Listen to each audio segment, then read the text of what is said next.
Assalamualaikum warahmatullahi wabarakatuh.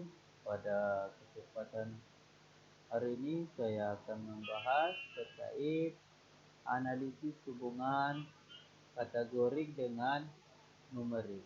Ya, di sini saya akan menggunakan uji ANOVA. Ya. Nah, pada sebelumnya itu saya sudah jelaskan dan praktikan uji bedamin dua kelompok data, baik ya independen maupun dependen. Namun sering ya kita jumpai jumlah kelompok yang lebih dari dua. Misalnya kita ingin mengetahui perbedaan min berat badan bayi untuk daerah Bekasi, Bogor, dan Tangerang, atau kita ingin mengetahui perbedaan min berat badan bayi untuk daerah Kota Ambon, Guru, dan juga Maluku Barat Daya, ya Tiapur. Dalam menganalisis data seperti ini otomatis sudah lebih dari dua kelompok. Ya, sangat tidak dianjurkan untuk menggunakan uji T. Ingat, tidak dianjurkan untuk menggunakan uji T, ya, karena sudah lebih dari dua kelompok. Ya, kelemahan menggunakan uji T adalah pertama, kita melakukan uji berulang kali sesuai kombinasi yang mungkin.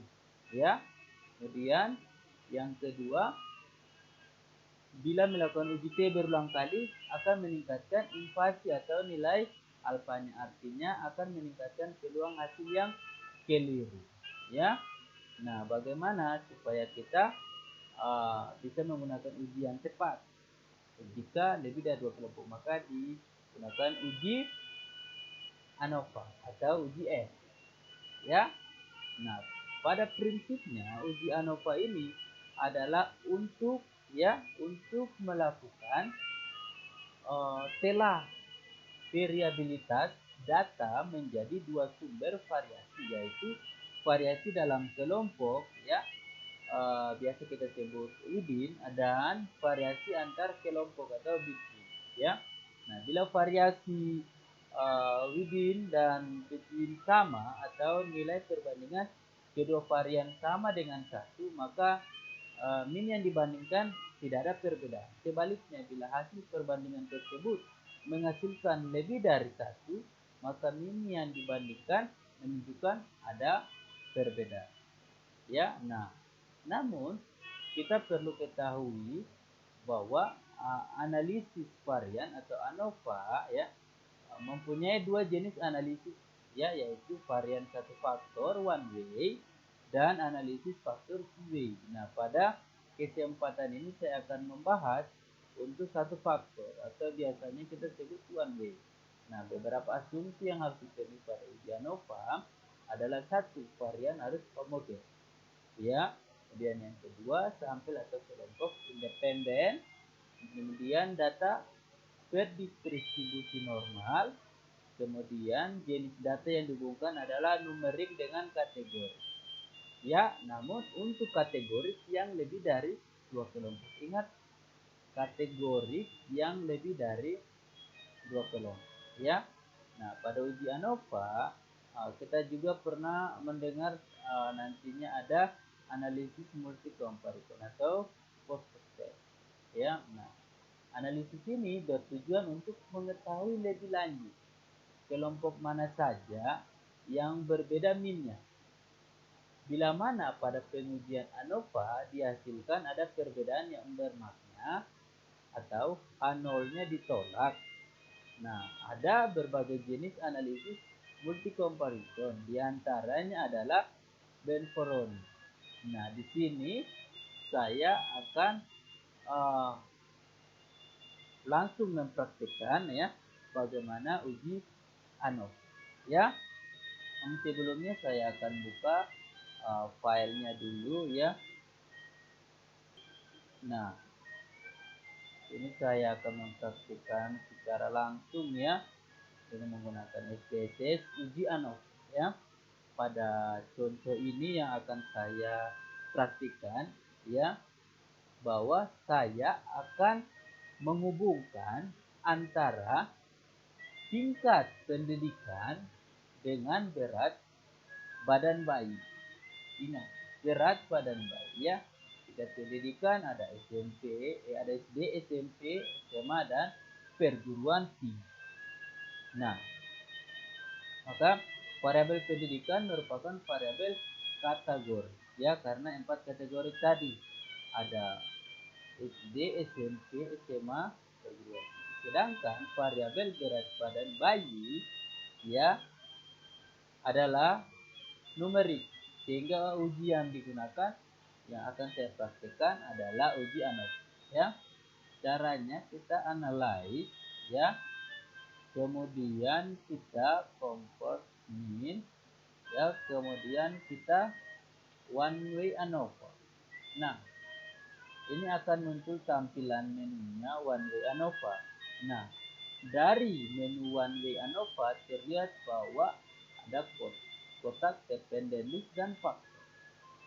Nah, perlu kita isi kotak dependent list ya adalah variabel numerik, dan kotak faktor ini adalah kategori. Nah, pada kali ini saya akan menghubungkan berat badan dengan pendidikan ya. Maka yang berat badan ya, berat badan bayi masuk di dependent list ya, sedangkan pendidikan masuk di faktor ya.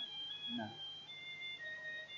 selanjutnya kita akan klik kotak ketampilan ya.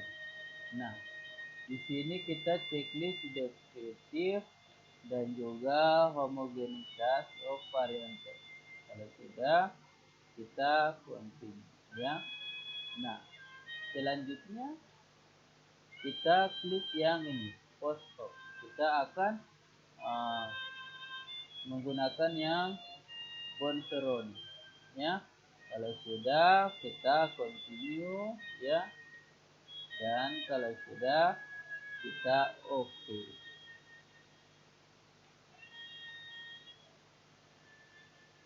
Nah, ini tampilannya, ada deskriptif, ada homogenitas, ada uji ANOVA, dan juga ada multi comparison atau post hoc. Nah, pada tampilan ini ya, printout ini ya, diperoleh ya rata-rata berat badan bayi dan standar deviasi masing-masing kelompok ya, kita lihat ya. Nah, pada berat badan bayi pada mereka yang berpendidikan SD ya, nah rata-ratanya adalah 2470,00 dengan standar deviasi 249,666 ya. Pada mereka yang berpendidikan SMP minnya 2727,27 dengan standar deviasi 241,225. Kemudian yang mereka yang berpendidikan SMA rata-ratanya atau minnya adalah 3431,25 dengan standar deviasi 270,108. Sedangkan mereka yang berpendidikan perguruan tinggi rata-rata atau minnya 3761,54 dengan standar deviasi ya 389,304 ya. Nah, kemudian kita lihat ya pada hasil untuk uji ANOVA ya. Nah, di sini pada hasil ini dapat diketahui bahwa pada kolom F dan nilai signifikannya adalah 0,000 ya. Nah, berarti kurang dari alfa 5% ya, atau 0,05, sehingga dapat disimpulkan ada perbedaan berat bagi ya di antara keempat jenjang pendidikan. Nah, kemudian kita lihat lagi di bawah ada hasil pada ini multi comparison Bonferroni. Nah, yang berguna adalah untuk menelusuri lebih lanjut kelompok mana saja yang berhubungan signifikan. Nah, untuk mengetahui kelompok manakah yang signifikan, maka kita melihat kotak kolom tik ya. Nah, ternyata kelompok signifikan adalah tingkat pendidikan SD dengan SMA ya. Kemudian SD dengan perguruan tinggi ya. Kemudian SMP dengan perguruan tinggi dan SMU dengan perguruan tinggi ya.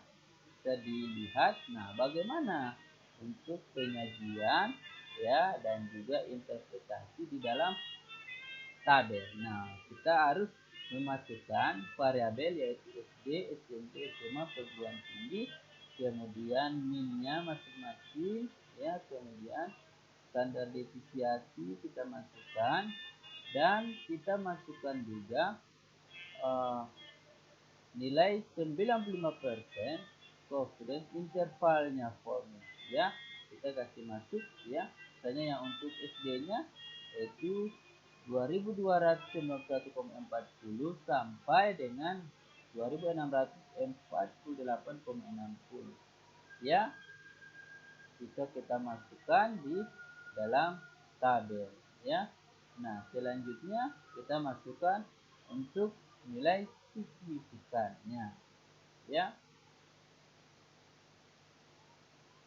Itu untuk cara melakukan uji ANOVA ya dengan one way ANOVA.